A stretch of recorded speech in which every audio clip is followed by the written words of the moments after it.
When we are just starting our singing journey, it's a little bit confusing to know where to start and what is the path to get to where we want to go. What are the steps? So in this video, I'm going to tell you what things you should have resolved first when you start your singing journey to make sure that you lay a strong foundation for super powerful singing. My name is Jorgelina and I've been a vocal coach for 13 years. I helped hundreds of people to find their voices, and so today I'm going to help you. So today I'm going to talk to you about the milestone for the three main areas of singing when you're just starting out. So the first thing is the instrument. So when you're singing, believe it or not, you are not just singing with the things that you have there. You are singing with your whole body and also with your mind, with your emotions, with everything. So the first milestone that you want to get going, and I say get going because it is a lifelong process, but the first thing you want to do, super important, and this is like the biggest shortcut in singing that I can ever give you, and is to set up your instrument into singing mode a little bit more. So meaning to lower the perceived threat when you are singing. What do I mean by this? Well, when we are just starting singing, we usually do so by telling the brain that singing is unsafe. And how do we do this? So, for example, the way your brain and your body connect is not too much through words, but through the way you use your body. So, for example, this is your rectus abdominis, this muscle here, the six pack, and if you contract it a lot like this, then your body starts sort of closing and sort of bringing the sides inwards and sort of protecting your internal organs. And what your brain understands is you are in danger. Now, very important thing to understand, and I talk about this in other videos, is that the larynx has a lot of functions, and they are divided into like high pressure mode functions and low pressure mode functions. Now, for singing, we need a low pressure mode. When your brain perceives danger, even if you're not aware of that, the throat is gonna close. Yeah, and so if singing is going to be not only hard, but it's also going to be non-healthy. And yes, I wouldn't recommend it. It also doesn't feel nice. That's when you start getting sore and that kind of things when you're singing for like 10 minutes. So how are you telling your brain that singing is unsafe? Well, there are a lot of things you are doing that might be triggering the alert system. For example, yes, if you try to sometimes just with the best intention, but when you read things about like belly breathing and singing from the diaphragm and that kind of things, then we kind of interpret as we have to really pull the belly in, and as you can see, my voice tightens up right away when I do that. So that is one of the things you are doing, that is setting the instrument in alert mode and not functional for singing. Other things that can be putting your system in alert mode when you are singing is, for example, the practice space that you have. If you come home and you practice and you know that your family will start making fun of you or something like that, then you're going to be in alert mode, and it's better off if you don't practice in that situation until you feel confident and you have some things resolved. Some other things is like if you are thirsty, alert mode. If you are hungry, if you just came from a very stressful environment in traffic, then all those things are going to set up the instrument in a not so functional way for singing. And yes, that happens very often. And so the first milestone that you want to get out of the way when you are practicing singing is to start the process of telling the brain that it is safe to sing. And how do you do that? Well, there are a lot of exercises for that. And I talk about that a lot in my upcoming singing course that you can book very soon. Some things that you can do if you want to lower the perceived threat, you could, for example, practice in a safe space. You could, for example, maybe meditate before your singing practice. Sometimes when you practice and you close your eyes, then you are also lowering the perceived threat. If you make sure that your breath is nice and slow.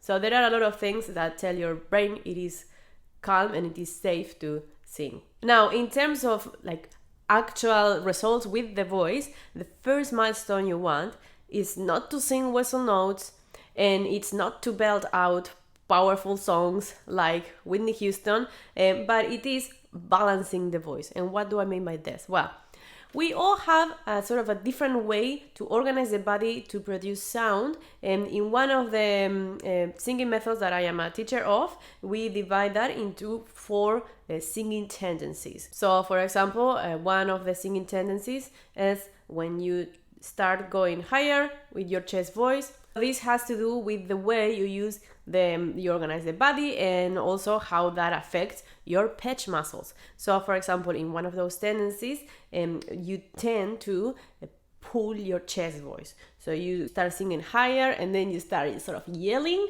and that is a pull chest tendency. That is too much chest voice and no head voice. On the contrary, some people have a head voice activated but no chest voice, and you can see that in people that sort of don't open the mouth and like is very shy, or that sing with the mouth very close, and it usually comes with a sort of breathy voice like this. So if I'm here and I go so there is no strength there, and so that is a different way to produce sound. And there are other tendencies, but those ones are the most common. So depending on what your tendency is, you're going to have to do different things to balance your voice. For example, if your tendency is, as I said first, to really pull your chest voice and start sort of screaming, your way of balancing the muscles is going to involve activating your head voice and starting blending it with your chest voice a little bit more. So as you can see, the work is going to be different for different people depending on the way they are currently organizing the body to sound, and it's always going to have to be with getting that balance going between the internal muscles of the larynx. If you don't know what your voice type is and you would like me to help you, go ahead and book a private lesson with me. I will leave the description below, and then we can have a lesson and I can tell you right away. Now, the third milestone that we are looking for when we are starting singing is, of course, singing a song. Of course, most of us, or at least when I started singing, it wasn't because I wanted to do vocal exercises, it was because I wanted to sing songs, and if you're here, you're probably the same. Now, the milestones when you are starting singing, they really change depending on how long have you been singing, and there is a certain hierarchy. What do I mean by this? For example, if you're just starting singing, your first milestone, it shouldn't be to belt out a 3-octave song. First things you want to get out of the way is to sing a song on key, with good pitch, and with good rhythm. So what do I mean by this? You grab a song, you don't need to sing the same notes that the original singer does, but you want to keep it on key. If you don't know what that means, you need to sing a melody that goes well with the harmony. And singing on rhythm involves things like being able to identify the beat, sing on the beat, knowing when to start, when to finish, and that kind of things. Now, that sounds simple, but if you are just starting out and you never did any music in your life, that is actually going to take a while. Now, those connections are usually done earlier in life, and that's why when you were very little, you had, like, let's say piano lessons or guitar lessons or something like that, or if you have a family of musicians, those connections are going to be there for you for free, and you're gonna naturally have good rhythm and good pitch. But if you never came across music, those things can be developed. And in 13 years of teaching, I taught people that were tone deaf, although that don't really believe in that, but they were tone deaf, and they ended up singing songs, no problem, on pitch, on key, on rhythm, no problem. So those things can be developed, but it's going to take different time for different people. And that is one of the reasons why it is so hard to tell when someone is asking, oh, how long does it take to sing? Well, it totally depends, but I'm just going to assume that you never did any music, any singing in your life, and so those would be your first milestone. And if you have done music, even if not singing, you're going to cross that very soon. Even if you have done music and you have good pitch, good rhythm, and you still have to learn how to bring a song to your own key. That is part of learning to sing a song on key and on rhythm.